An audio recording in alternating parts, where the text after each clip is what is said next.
कहानी की शुरुआत में देखते हैं कि तीन दोस्त अपनी छुट्टी मनाने के लिए घूमने के लिए पहाड़ों वाले इलाकों में जाते हैं और वो अपनी बाइक से उस रास्ते को पार करते हुए एक ढाबे में रुक जाते हैं। ढाबे में रुकने के बाद एक सोहन नाम का लड़का बोलता है कि भाई पहाड़ तो हमने बहुत दिनों से देख रखा है, हर जगह हम पहाड़ ही पहाड़ देखते हैं, कुछ मज़ा नहीं आ रहा यहाँ पर। तभी उसका दोस्त राकेश बोलता है कि यहाँ पर एक हॉन्टेड प्लेस है जहाँ हम घूमने के लिए जा सकते हैं। सुनने में आया कि वहाँ काफ़ी भूतिया हरकतें होती हैं, पर यहाँ का रास्ता मुझे मालूम नहीं है, हमें उस रास्ते को पता करना पड़ेगा। तभी सोहन बोलता है कि चलो बढ़िया है, रास्ता तो हम यूं ही चुटकियों में पता कर लेंगे। वो लोग बहुत खुश हो जाए, वो लोग हमेशा हॉन्टेड प्लेस में जाते रहते थे।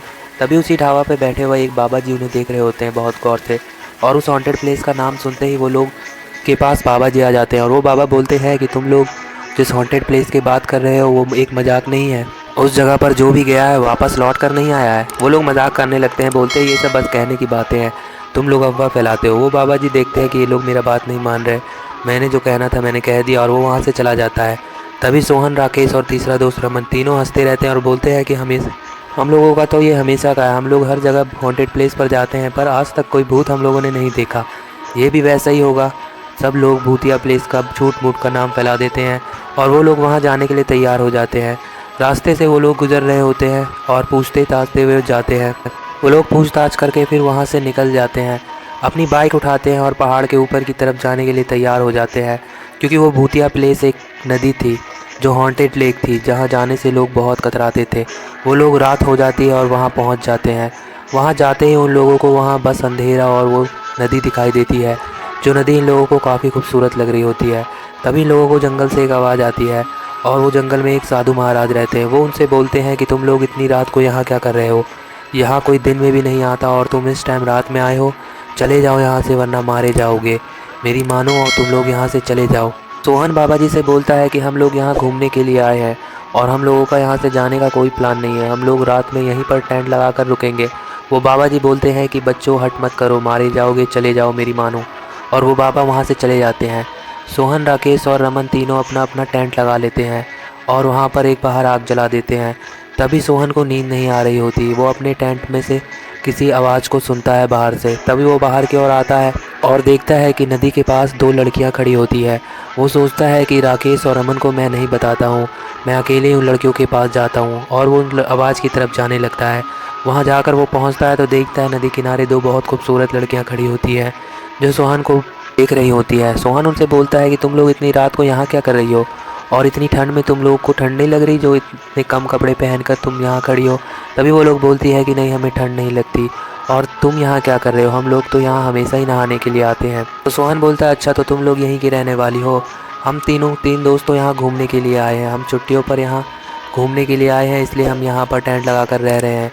तभी उसमें से एक लड़की सोहन को मुस्कुराते हुए देखती है, सोहन भी उसकी तरफ बढ़ने लगता है। सोहन और वो लड़की दोनों एक दूसरे के आंखों में देख रहे होते हैं और धीरे धीरे सोहन उसकी तरफ बढ़ रहा होता है। तभी अचानक से दोनों लड़कियां एकदम बूढ़ी सी दिखने लगती हैं, उसके चेहरे बदल जाते हैं और उसके हाथ के नाखून काफ़ी लंबे और धारदार हो जाते हैं। तभी वो दोनों सोहन को पकड़ लेते हैं और सोहन का खून पीना शुरू कर देते हैं। सोहन की चीख पूरे जंगल में गूंजने लगती है, वो ज़ोर ज़ोर से चिल्लाने लगता है कि मुझे छोड़ दो, मुझे छोड़ दो, और वो दोनों डायन उसको नोच नोच कर खाना शुरू कर देते हैं और अपने साथ पानी के अंदर ले जाती है। सोहन के दोस्तों को उसकी आवाज़ सुनाई देती है और वो अपने टेंट से बाहर आते हैं। उसे तालाब की तरफ से चीख सुनाई दे रही होती है। वो लोग उस तरफ जाने का सोचते हैं, उन लोग भी काफ़ी डर जाते हैं, उन्हें बहुत डर लगने लगता है। वो सोचने लगते हैं कि कहीं ये सच में भूतिया लेक तो नहीं है। दोनों आपस में बात कर रहे होते हैं कि हम लोगों को इतने लोगों ने समझाया पर हमने किसी की बात नहीं मानी, कहीं हम लोगों ने यहाँ आकर गलती तो नहीं कर दी।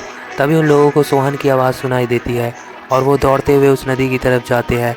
वहाँ जाकर वो देखते हैं कि सोहन नदी के अंदर डूब रहा है और फिर अचानक से सोहन अजीब सी शक्ल बनाकर उनकी तरफ बढ़ रहा होता है। उसके चेहरे पे कटे हुए निशान और उसकी आंखों की पुतलियाँ गायब होती है, उसके दांत लंबे और नोकीले हो चुके होते हैं, वो एक भूत बन चुका होता है। ये देखकर उसके दोनों दोस्त काफ़ी घबरा जाते हैं और वहाँ से भागने लगते हैं। तभी वो लोग देखते हैं कि नदी के अंदर से निकलकर काफ़ी सारे भूत आ रहे हैं। जिसने उन लोगों को जिसने मारा था वो लोग सोहन और राकेश और रमन को पकड़ लेते हैं और उनका खून चूसना शुरू कर देते हैं और उन दोनों को भी नदी के अंदर ले जाकर डुबा देती है। तभी अगले दिन सुबह हो जाती है, उन तीनों की गाड़ी वहीं पर खड़ी रहती है और वो लोग लापता होते हैं। फिर उनकी खोज करने के लिए पुलिस वहाँ आती है। तभी उसमें से एक इंस्पेक्टर बोलता है कि ये केस बंद कर देने में ही फ़ायदा है, हमेशा यहाँ ऐसा ही होता है, हमें कुछ पता नहीं चलता। पता नहीं लोग आजकल किसी की बात क्यों नहीं मानते।